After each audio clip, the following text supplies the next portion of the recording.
Hi there, I'm Deon from Nimarimbi Alternative Health, and I'm here to show you how to make a cutting. So here we have a peppermint plant that we're going to make cuttings of. Cuttings are considered the quickest way to do most herbs when it comes to propagation. Reason for that is that seeds generally tend to take a while, and also they don't establish as fast. Where cuttings, the plant is already established and all it needs to do is make roots and start shooting. So when we do cuttings, we generally work with a knife and not a scissor, because what tends to happen with scissors is that they tend to push the growth points closed at the bottom, and we cut directly at a 45-degree angle underneath the leaves where the growth point is to make a cutting. We then remove the lateral leaves and we remove as much as possible in order to reduce the amount of nutrients required to keep the plant going, so that it can focus more on roots and less on leaves. And now we have a small cutting.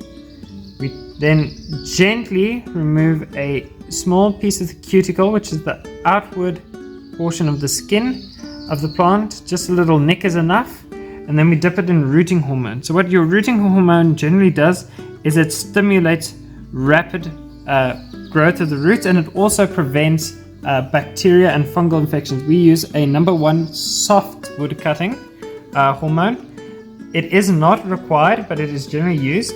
And then we often, if the cutting is soft with a soft stem, we tend to use a little knife or a plastic knife, and we make a hole, we put it in, and we gently compress it. You want to do this in a nutrient poor medium.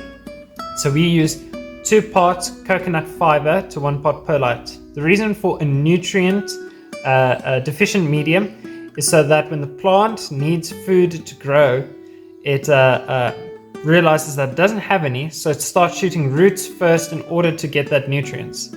You should always work in a moist medium, because you want your plants to be able to absorb water quickly, and you will keep this moist but not wet.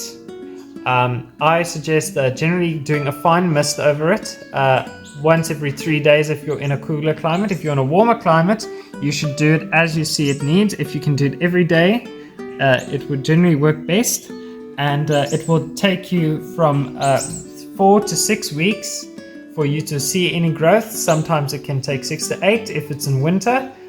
With mints, generally we can start to see the roots shooting in 2 weeks, sometimes if it's nice and warm and sunny. And that is how you make herbal cuttings. I'm an alternative practitioner. Should you need to contact me, you can gladly contact me at 081 362 5312. Thank you.